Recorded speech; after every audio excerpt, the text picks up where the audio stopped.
পৃথিবীর সবচেয়ে গুরুত্বপূর্ণ বিষয় হচ্ছে সময়, যা আমরা ঘড়ির মাধ্যমে বুঝতে পারি।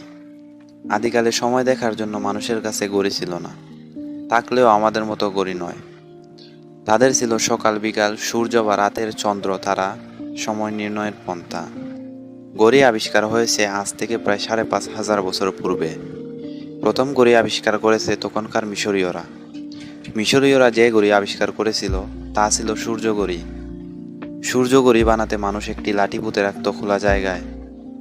তারপর সেই লাঠিকে ঘিরে ছোট বড় নানান চক্র দিয়ে দেয়। চক্রের উপর লিখে রাখে বিভিন্ন সংকেত, যা দিয়ে নানান সময় বোঝানো হতো। লাঠির উপর সূর্যের আলো পড়লে সেই আলো পড়ত মাটিতে, আর সেখান থেকে সময় নির্ধারণ করা হতো।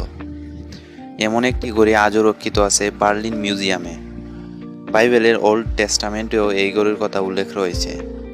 সেখানে এই ঘড়ির নাম রয়েছে ডায়াল অফ আহাজ, কারণ তখনও ইংরেজি ক্লক শব্দটি উদ্ভব হয়নি। মাত্র ৭০০ বছর আগে ল্যাটিন শব্দ ক্লক্কা থেকে ক্লক শব্দটি এসেছে। ক্লক্কা শব্দের অর্থ হলো ঘণ্টা। তো বন্ধুরা, আজকে যদি আপনারা ঘড়ি আবিষ্কারের ইতিহাস জানতে চান তাহলে ভিডিওটি শেষ পর্যন্ত দেখুন। মানুষ সূর্য ঘড়ি দ্বারা দিনের সময় জানতে পারলেও রাতের সময় জানতে পারত না, কেননা রাতে সূর্য থাকে না। ফলে জার্মানিদের হাতে আবিষ্কৃত হলো তারাঘড়ি। তারাঘড়ি মূলত আকাশের একটি তারা, যা দেখতে ডাব্লিউ এর মতো। এটা আকাশের উত্তর দিকে উঠে আর ধীরে ধীরে দক্ষিণ দিকে যায়। এমনকি এ তারাটি মেরুকে কেন্দ্র করে ঘড়ির কাঁটার মতো ঘুরতে থাকে। তারপর খ্রিস্টপূর্ব ১৪০০ সালে আবিষ্কার হয় জলঘড়ি। জলঘড়িও আবিষ্কার করে মিশরীয়রা। ঘড়িটা এমন ছিল যে প্যানেলের মধ্যে জল ভরা হতো, আর সেই প্যানেলের নিচে লাগানো হতো এক সরু পাইপ। প্যানেলের জল ওই সরু পাইপ বেয়ে বেয়ে পড়তো একটি জারে। সেই জারের মধ্যে একটা হালকা কর্ক রেখে দিত তারা। পাত্রের অপর প্রান্তে লাগিয়ে দেওয়া হতো চাকাযুক্ত একটি সময় নির্দেশক কাঁটা। প্যানেল থেকে ধীরে ধীরে পানি চলে আসতো জারে। জারে যত জল পড়তো ততই কর্ক বেশি উঠত। সেই সঙ্গে সময় নির্দেশক কাঁটা ঘুরতে আরম্ভ শুরু করত, যা বলে দিত সময়। তারপর আবিষ্কার হলো বালুঘড়ি। প্রায় ১২০০ বছর আগে এর আবিষ্কার হয়। বালুঘড়ি ছিল কিছুটা জলঘড়ির মতো, তবে এ ঘড়ির জন্য প্রয়োজন হয় একটা ফানেল, যার মাঝখানে চ্যাপ্টা।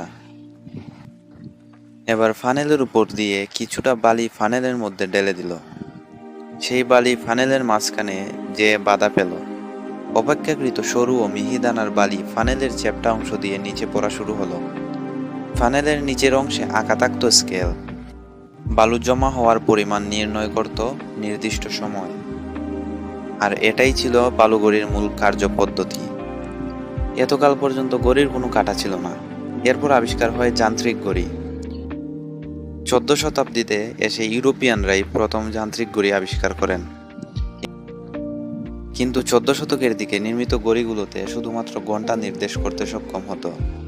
মিনিট বা সেকেন্ড কিছুই নির্ধারণ করতে পারত না। সঠিক ও নির্ভুল সময় নির্ণয় হতো না। অবশেষে ডাচ জ্যোতির্বিদ ক্রিশ্চিয়ান হাইজেন্স ১৭৫৭ সালে সম্পূর্ণ নির্ভুলভাবে মিনিট, সেকেন্ড ও ঘন্টা নির্দেশকারী উন্নত মানের যান্ত্রিক ঘড়ি নকশা করেন। হাতঘড়ি একটি ক্ষুদ্র ঘড়ি, যা একটি ফিতার মাধ্যমে কোনো ব্যক্তির কবজিতে যুক্ত করা হয়। নিরীক্ষণ করা সময় এবং দিন, তারিখ, মাস এবং বছর কখনো কখনো প্রদর্শন করে। ১৫২৪ খ্রিস্টাব্দে পিটার হ্যানেলিন প্রথম পকেট ঘড়ি তৈরি করেছিল। ১৯০০ খ্রিস্টাব্দের পূর্বে অধিকাংশ ঘড়ি ছিল পকেট ঘড়ি, যা শেকলের মাধ্যমে পকেটের সাথে আটকে রাখা হতো।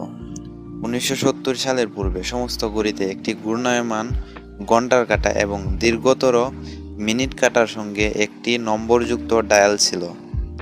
১৯৯৭ সাল থেকে ডিজিটাল ঘড়ি বাজারে আসে। ডিজিটাল ঘড়িতে সময় রাখতে ভেতরে ক্ষুদ্র কম্পিউটার রয়েছে। এতে ডায়াল কাটার পরিবর্তে একটি ডিজিটাল ঘড়ি একটি সংখ্যা হিসেবে সময় দেখায়।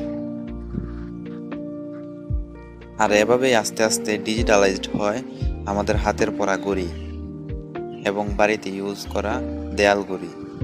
এখন আপনাদের মনে প্রশ্ন আসতে পারে যে সময় কিভাবে নির্ধারিত হয়েছিল। কোনো কায়দা করে বিশ্বের সকল ঘড়ি ধ্বংস করে ফেলো, দুনিয়াতে কোনো ঘড়ি থাকবে না। এখন কয়টা বাজে সেটা ঘড়ি দেখে বলতে পারবেন না, দুনিয়াতে কোথাও ঘড়ি নেই। তেমন পরিস্থিতি হলে সময় কি থেমে যাবে? না, সময় থামবে না। ঘড়ি না থাকলেও সময় চলবে, চলতেই থাকবে। ঠিক তেমনি ঘড়ি আবিষ্কার হওয়ার আগেও সময় ছিল। প্রথম যে লোকটি বাটখারা বানিয়েছে সে কিভাবে ওটার ওজন মেপেছিল, কিভাবে বুঝেছিল যে ওটার ওজন 1 কেজি? তখন তো দুনিয়াতে অন্য কোনো বাটখারা ছিল না। যে লোকটা প্রথম বাটখারা বানিয়েছে সে তার ইচ্ছা মতো যে কোনো একটি ওজনকে 1 কেজি নাম দিয়েছে। তারপর আমরা সবাই সেটুকু ওজনকে 1 কেজি মেনে নিয়েছি। ঘড়ির ব্যাপারেও তেমন হয়েছে। যে সময় গণনা বানিয়েছে সে তার ইচ্ছা মতন একটি সময়কে 1টা বাজে নাম দিয়েছে। আমরা সবাই সেটা মেনে নিয়েছি। এরপরে সেই অনুসারে ঘড়ি দিয়ে সময় গণনা চলে। তো বন্ধুরা, এই ছিল আমাদের আজকের ভিডিও। ভালো লাগলে লাইক করবেন এবং সাবস্ক্রাইব করে পাশে থাকা বেল আইকনটি বাজিয়ে দিবেন, যাতে আমাদের নতুন ভিডিওগুলো আপনাদের নোটিফিকেশনে যায়।